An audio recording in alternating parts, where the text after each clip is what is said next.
Tuan-tuan dan puan-puan, saya telah mengadakan satu pertemuan dengan kumpulan yang menyokong saya dan rakan-rakan daripada Parti Amanah, Warisan dan DAP pada 25 Jun 2020 bertempat di Rumah Tetamu Sabah, Kuala Lumpur.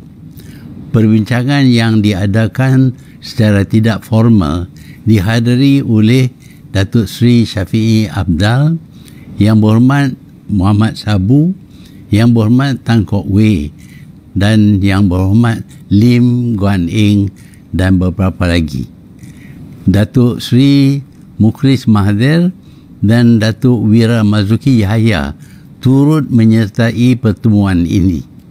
Kami membincang banyak perkara berkenaan keadaan negara pada masa kini dan masing-masing melahirkan rasa risau terhadap beberapa perkembangan semasa. Semasa perbincangan telah timbul beberapa cadangan mengenai hala tuju perjuangan untuk mengembalikan mandat kepada rakyat yang telah dirampas oleh Tan Sri Muhyiddin Yassin dan konco-konconya dan menubuh kerajaan pintu belakang menggantikan kerajaan yang dipilih rakyat semasa pilihan raya ke-14 dalam bulan Mei tahun 2018. Di dalam perbincangan saya terbuka kepada apa juga cadangan, termasuk saya tidak dicalon sebagai bakal Perdana Menteri. Di antara cadangan yang dikemuka ialah pencalonan Datuk Seri Syafiee Apdal sebagai Perdana Menteri. Kami sebulat suara bersetuju Datuk Seri Syafiee Apdal dinamakan sebagai calon Perdana Menteri. Saya menyokong penuh cadangan ini. Yang penting ialah kita mempunyai pendirian yang tegas supaya rakyat tahu akan pendirian kita. Kami juga bersetuju mencadang Datuk Seri Anwar Ibrahim sebagai calon Timbalan Perdana Menteri 1 dan Mukhlis sebagai calon Timbalan Perdana Menteri 2. Mungkin ada yang bertanya, kenapa Syafiee dicalonkan?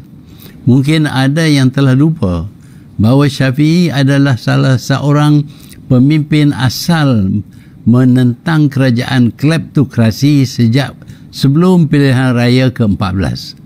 Dia juga salah seorang pemimpin yang menjadi mangsa awal kerajaan Najib dan telah disingkir dari jawatan menteri dan naib Presiden UMNO kerana tidak dapat menerima perbuatan rasuah dan pencurian wang rakyat menerusi skandal 1 MDB yang begitu memualkan. Syafiee ketika itu bersama-sama dengan Muhyiddin. Kini Muhyiddin meninggalkan perjuangan dan kembali bersama dengan kleptokrats yang dahulu menghukum dan menyingkirnya. Saya percaya jika langkah kami berjaya, ia akan merapatkan lagi hubungan di antara Semenanjung dengan Sabah dan Sarawak. Saya juga percaya apa yang kita cadangkan ini dapat diterima oleh rakyat sebagai bukti bahawa personaliti-personaliti di dalam pemimpin-pemimpin parti pembangkang tidak utamakan kedudukan dan jawatan mereka. Yang penting ialah meneruskan perjuangan yang dimulakan sejak tahun 2015 untuk membersihkan negara dari kerosakan yang dilakukan oleh pemimpin kerajaan ketika itu kerana sikap tamak, bongkar dan kepentingan diri.